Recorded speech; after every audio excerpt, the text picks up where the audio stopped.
Olá, pessoal! Bem-vindos ao canal Teorizando a Física. Eu sou a Bia e nesse vídeo a gente vai resolver o problema 2.1 do livro do Griffiths de Eletrodinâmica. Então vamos começar lendo o enunciado. 12 cargas iguais Q estão localizadas nos cantos de um polígono regular de 12 lados. Por exemplo, em cada número do mostrador de um relógio. Qual é a força líquida sobre uma carga de prova Q no centro? Então, aqui eu trouxe a imagem de um polígono de 12 lados, sendo que o enunciado diz que cada lado aqui, a gente pode considerar que cada lado tem uma carga Q, e no centro, desenhar mais ou menos aqui no centro, tem uma carga de prova Qzão. Não vou escrever aqui o Qzão, porque eu vou fazer uns desenhos para não atrapalhar. Mas aqui no centro tem uma carga Qzão. Aí ele quer saber qual é a força líquida sobre essa carga devido a todas essas cargas que estão ao seu redor. Então, vamos supor, por exemplo, vamos pegar essa carga aqui, essa carguinha aqui de cima, como se ela tivesse em 12 horas, né, fazendo analogia com o relógio.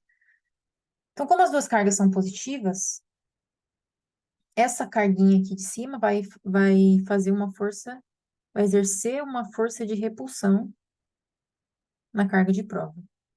Agora, se a gente analisar essa carga aqui de baixo, ela também vai exercer uma força de repulsão na carga de prova. Como essas forças elas têm mesmo módulo e sentidos opostos, elas têm o mesmo módulo por quê? Porque lembra que a força depende, relembrando a lei de Coulomb, o módulo da força é igual a 1 sobre 4πε0, produto das cargas, dividido pela distância entre elas. A distância, ela é igual aqui, né? Essa distância aqui. Essa distância é igual a essa distância aqui. Então, a distância é igual, eu vou chamar de R. Vou chamar de R, por exemplo. R ao quadrado. Então, o módulo é igual porque as cargas são iguais. Todas as cargas aqui são Q, e a do meio é Qzão. E a distância é a mesma, então o módulo da força é igual, só que o sentido é o oposto. Então, as forças elas vão se anular. Isso vai acontecer com todos os outros par de cargas. Se a gente pegar, por exemplo, essa carga aqui, ela vai exercer uma força para cá, enquanto a sua carga oposta aqui, diametralmente, vai exercer uma força no mesmo sentido. Vai exercer uma força no mesmo sentido. Aliás, na mesma direção, o mesmo módulo, só que com sentido oposto. Isso vai acontecer, vocês podem até fazer aí para todos os outros pares de carga que a gente analisar aqui. Então, se a gente somar todas as forças, a gente vai ver que essa força vai ser anulada por essa força vai ser anulada por essa, e assim vai acontecer com todos os outros pares de força. Portanto, a força líquida na carga Qzão vai ser igual a zero. Ok?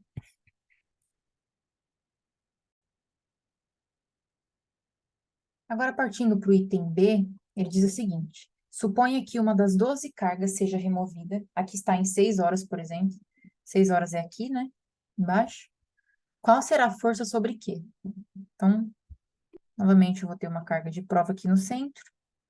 Só que agora, supondo que uma carga foi removida, vamos supor que essa carga aqui foi removida, por exemplo, ela não está mais aqui. Qual que vai ser a força sobre quê? Então, novamente, né, a gente pode fazer, vamos pegar esse par de cargas aqui, esse e seu oposto, sua carga oposta. Então, essa carga vai gerar uma força, vai exercer uma força para cá, enquanto essa carga vai exercer uma força para cá. E assim vai acontecer com todos os outros pares de carga, exceto com esse daqui, ó. Aqui embaixo não tem mais carga, né? Aqui embaixo não tem mais carga. Mas aqui em cima ainda tem. Então, essa carga aqui vai exercer uma força para baixo aqui. E não, como não tem nenhuma carga aqui, não vai ter nenhuma força para cancelar essa força aqui, ó. Então, essa força aqui vai ser a resultante, porque todas as outras forças vão ter uma carga para gerar uma força para que essas forças sejam canceladas, menos nessa direção aqui horizontal, vertical, aliás, que só vai ter uma carga em cima. Então, a força resultante, vamos supor um sistema de coordenadas aqui, vamos supor que aqui é, sei lá, aqui é y e aqui é x, vai ter uma força resultante em menos y. Então, a força vai ser essa daqui, ó. A gente sabe, pela lei de Coulomb, que a força é dada por 1/4π0, produto das cargas, que é Qzinho vezes Qzão, dividido pela distância entre elas, que aqui eu vou supor que é R, né, novamente. Então, é R ao quadrado, distância ao quadrado entre elas, aliás, vezes o versor, é, o versor que liga essas duas cargas. Então, essas cargas estão ligadas nessa direção aqui, né? Ó. Ligadas nessa direção. Essa é a distância entre elas. A distância da carga Qzinho até a carga Qzão. Essa aqui que eu chamei de R. E o versorzinho, ele tá para cá, ó, que é um vetor unitário. Tem módulo 1. Ele é menos y, adotando o sistema de coordenadas que eu escrevi aqui do lado. Então, na direção menos j. Então, a força, só reescrevendo aqui,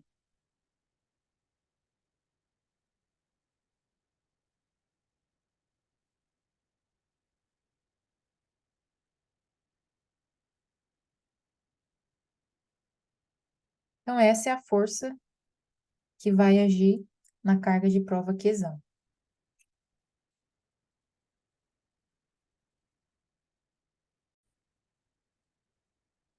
Agora, partindo para o item C, o enunciado diz o seguinte: agora são 13 cargas iguais que, colocadas nos cantos de um polígono regular de 13 lados. Então, agora eu peguei um polígono de 13 lados.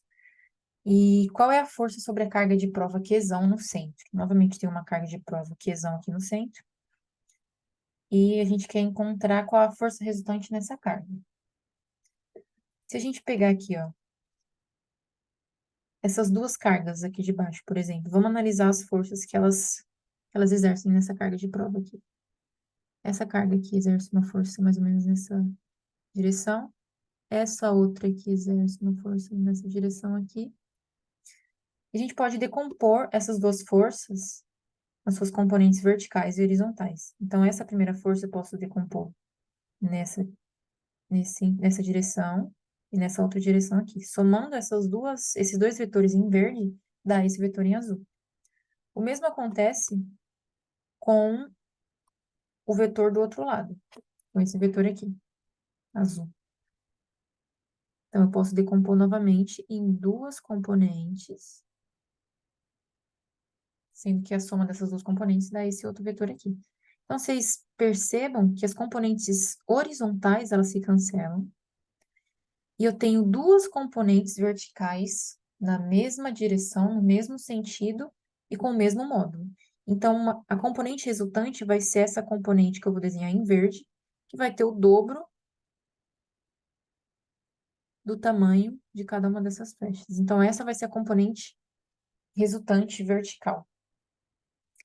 Se a gente pegar outros dois pares de carga, vou até apagar aqui, se a gente pegar outros dois pares de carga, vai acontecer a mesma coisa. Então, se eu pegar, por exemplo, essas duas cargas aqui, ó, essa carga aqui e essa carga aqui, com uma carga Qzão de prova no centro, vai acontecer a mesma coisa. Essa carga vai gerar uma força aqui, enquanto essa carga vai gerar uma força aqui.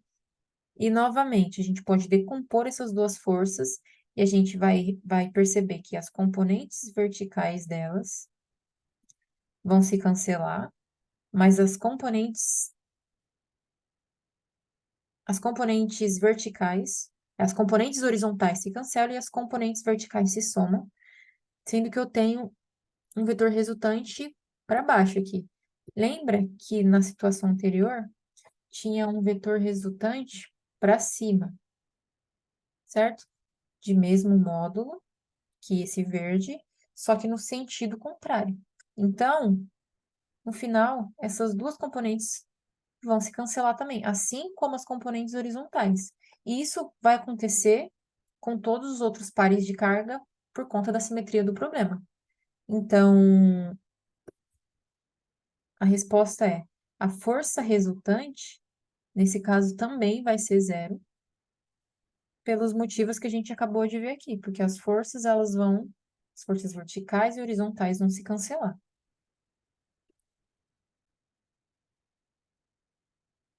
Agora vamos resolver o último item dessa questão que diz: se uma das 13 cargas for removida, qual será a força sobre quê? Explique seu raciocínio. Então vamos supor que agora eu tiro essa carguinha de cima aqui, por exemplo. Essa carga de cima ela foi removida. E o enunciado quer saber qual que vai ser a força sobre uma carga de prova aqui no centro. Então, novamente, vamos fazer o mesmo procedimento que a gente fez para os outros itens. Essa carga aqui, por exemplo, vai exercer uma força nesse sentido. Essa outra carga aqui vai exercer uma força nesse outro sentido aqui. E vai ter uma força resultante para baixo, como a gente viu, né? Vai ter uma força resultante para baixo. Só que essa carga aqui foi removida, né? Então, se a gente estender esse nosso raciocínio para todas as outras cargas, por exemplo, essas cargas desse lado aqui e essas cargas desse outro lado aqui, a gente vai perceber que todas as componentes da direita aqui se cancelam com as componentes que são as componentes da força que são geradas pelas cargas da esquerda. Só que se a gente pegar, por exemplo, ó, essas duas cargas aqui de baixo, que foi o que eu fiz aqui, tá vendo que ela gera uma força resultante para baixo, né? Aliás, eu peguei as duas cargas de cima. Eu falei para baixo, mas na verdade eu peguei as duas cargas de cima. Eu peguei essas duas cargas de cima aqui, elas geram uma força resultante para baixo. Mas se eu pegar, por exemplo, essas duas cargas de baixo aqui, elas vão gerar, por exemplo, aqui, vamos fazer aqui, ó. Essa carga gera uma força para cá, e essa outra carga gera uma força para cá. Elas vão gerar uma força resultante para cima, certo? Vão gerar uma força resultante para cima.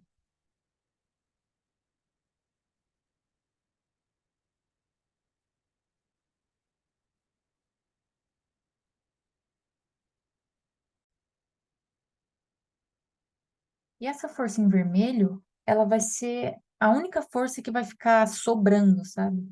Porque todas as outras forças verticais vão ser canceladas pelos seus respectivos pares opostos, né? Só que como eu tenho uma falta de carga aqui, ela meio que vai ficar sobrando e pelo fato dela ficar sobrando, ela vai ser a força resultante que vai apontar na direção, se a gente adotar um eixo aqui novamente um eixo sentido aqui para o nosso problema, vai ter uma força resultante para cima, na direção y, né?